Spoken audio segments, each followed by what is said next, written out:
Tol, yan na yung meatballs natin. Sweet and sour. Yan o, sarap-sarap po. Yan. Yan. Napakasimple, idol, no? Yan o. Yan, mga idol.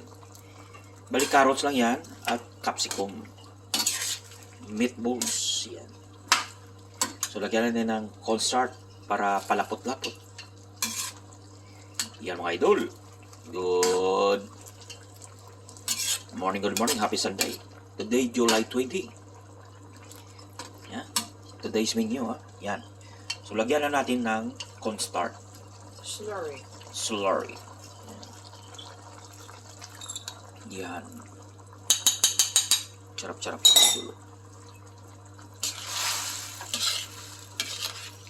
Yan, mga idol.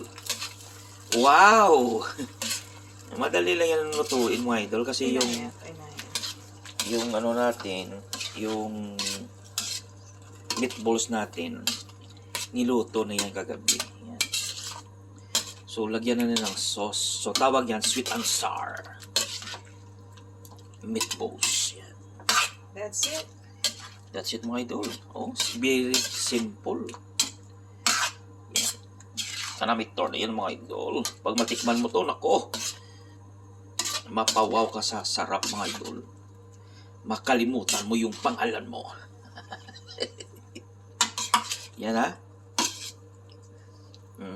Sweet and sour meatballs. Sweet and sour meatballs, yan. Done. Yan. So, nilagyan pa ng pineapple chunks. Ubusin mo na yan. Hindi, ikaw. Oh. Gusto mo, diba? Oh. No? Yan. Lalong sumarap yan, mga idol. Nako. Yan, mga idol. Nako. Sweet and sour meatballs. Yan. With pineapple chunks. With pineapple chunks. Kanamit corn. Yan, mga idol. Kanamit corn yan, mga idol. Kita mo yan, oh. Sa sauce pa lang, ulam na. Nako. Yan, mga idol. Yeah, done. Tapos na. Nako, madali lang. Napakadali lang, mga idol.